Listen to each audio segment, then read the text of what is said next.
Hello everyone.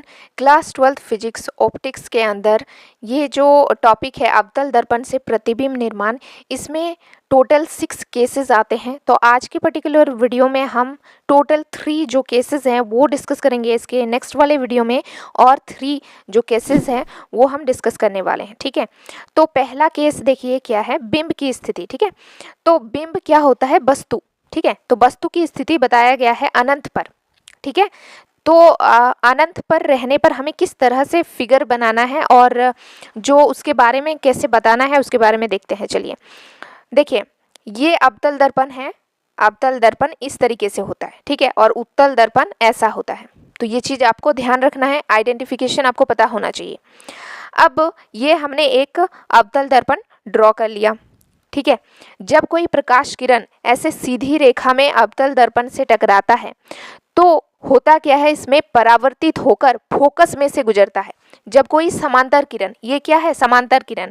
ठीक है, जब कोई समांतर किरण किसी चिकनी पृष्ठ पर टकराता है तो वो टकरा के परावर्तित होती है और कहाँ पर मिलती है, ये चीज़ आपको ध्यान में रखना है, फोकस पर। ठीक है, तो आप देख सकते हैं ये सीधा फोकस से निकल गया। ठीक है, पहला चीज़ तो ये, जब कोई प्रकाश किरण अनंत से आ रही होगी तो ये तो प्रकाश किरण अनंत से ही आ रही है, आप देख सकते हैं। इसका कोई यहाँ पर एक पर्टिकुलर पॉइंट नहीं है जहाँ से ये शुरू हो रहा है। ठीक है, अब हम क्या करेंगे, अगेन और एक प्रकाश किरण जो है यहाँ पर भेजेंगे। ये भी टकराएगा और कहाँ से होकर निकलेगा, फोकस से होकर। ठीक है, तो दोनों निकल गया। अब यहाँ पर आप देख सकते हैं, यहाँ पर वस्तु की स्थिति हमें मिलेगी।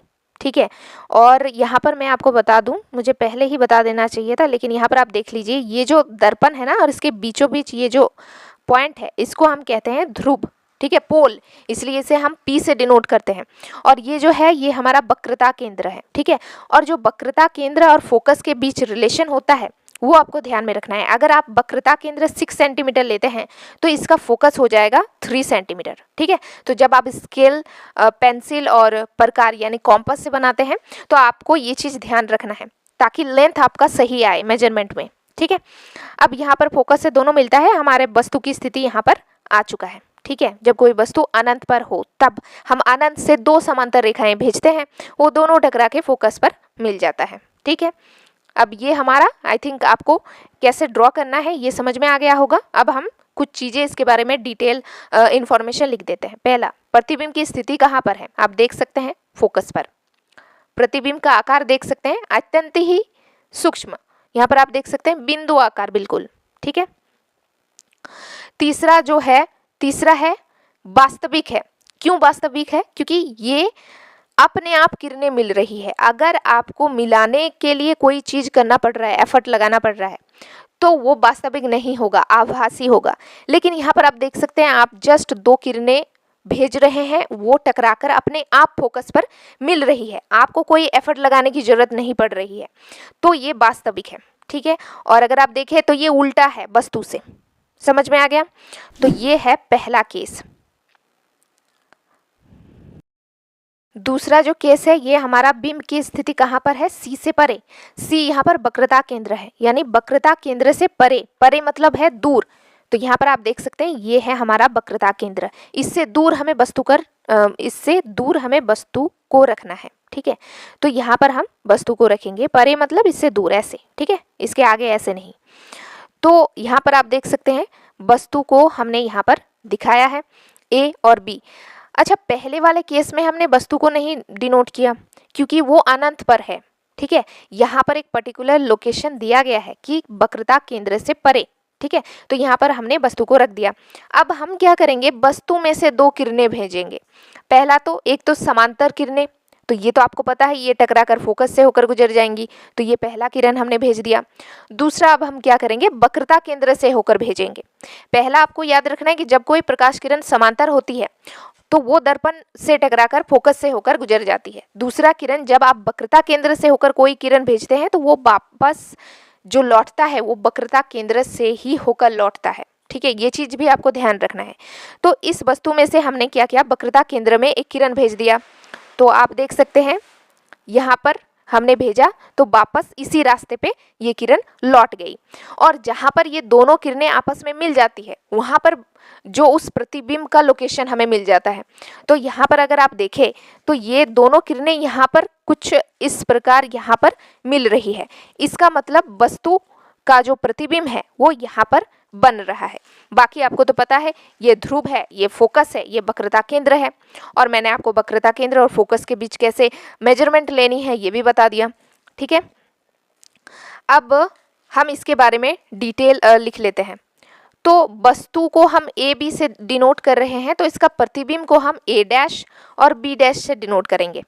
तो प्रतिबिंब की स्थिति कहाँ पर बन रहा है, आपको दिख रहा है COF के मध्य, यानी वक्रता केंद्र और फोकस के बीचों बीच बन रहा है। यहाँ पर आप देखिए ये और ये देखिए इसके बीच में ये कुछ यहाँ पर इसका लोकेशन है। ठीक है, अब आकार देखते हैं तो आकार आपको देखकर ही पता चल रहा है कि वस्तु का आकार कितना बड़ा है और प्रतिबिंब हमें कितना छोटा मिल रहा है ना।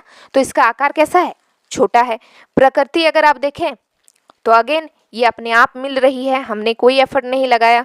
तो हम लिखेंगे वस्तु ये जो है प्रकृति इसका वास्तविक है, नेचर इसका वास्तविक है ना। और ये आप देख सकते हैं ये वस्तु सीधा है और प्रतिबिंब हमें उल्टा दिखाई पड़ रहा है। ठीक है, तो हम क्या लिखेंगे, प्रकृति में वास्तविक तथा उल्टा। समझ में आ गया होगा। इस वीडियो का लास्ट टॉपिक जो है वो थर्ड केस को हम डिस्कस कर लेते हैं फटाफट से। तो बिंब की जो स्थिति है वो C पर है, यानी एग्जैक्ट वक्रता केंद्र पर है। ठीक है, तो यहाँ पर आप देख सकते हैं यहाँ पर हमने वक्रता केंद्र में एक वस्तु को रख दिया। ठीक है, अब इसमें से हमारा अप्रोच क्या होता है कि दो ही किरणें हम भेजते हैं। तो पहला तो समांतर किरणें भेजेंगे, जो वस्तु से होकर एक समांतर किरण भेजेंगे जो दर्पण से टकराकर फोकस से निकल गया, यहाँ पर आप देख सकते हैं, है ना। और एक भेजेंगे वक्रता केंद्र से होकर। तो आप देख सकते हैं वक्रता केंद्र से होकर हमने दूसरा भेजा तो ये वापस वक्रता केंद्र से ही लौट गया। ठीक है, और ये दोनों जो किरण है ये कुछ यहाँ पर जो है मिल रही है। तो वस्तु का जो प्रतिबिंब का लोकेशन है वो यहाँ पर है। ठीक है, चलिए इसके बारे में फटाफट से हम देख लेते हैं, इसका क्या मतलब नेचर है सब कुछ। पहला तो प्रतिबिंब की स्थिति आपको दिखाई दे रहा है कि C पर ही है। तो ये क्वेश्चन भी बन जाता है कि वक्रता केंद्र पर अगर वस्तु को रखे तो प्रतिबिंब कहाँ बनता है, C पर ही बनता है। दूसरा, आकार की बात करें तो बिंब के बराबर आता है, आप देख सकते हैं। ठीक है, बिल्कुल इक्वल आएगा। तीसरा, प्रकृति ऑफकोर्स वास्तविक है और आप देख सकते हैं उल्टा है। ठीक है, आई होप आपको ये समझ में आया होगा ये तीनों केसेस के बारे में। इसके नेक्स्ट वाले टॉपिक हम नेक्स्ट वीडियो में डिस्कस करेंगे। तो if you like then please like share and subscribe to this channel. Thank you for watching this video. और इसके प्रीवियस वीडियोस देखने के लिए आप नीचे डिस्क्रिप्शन बॉक्स जरूर से चेक कर सकते हैं।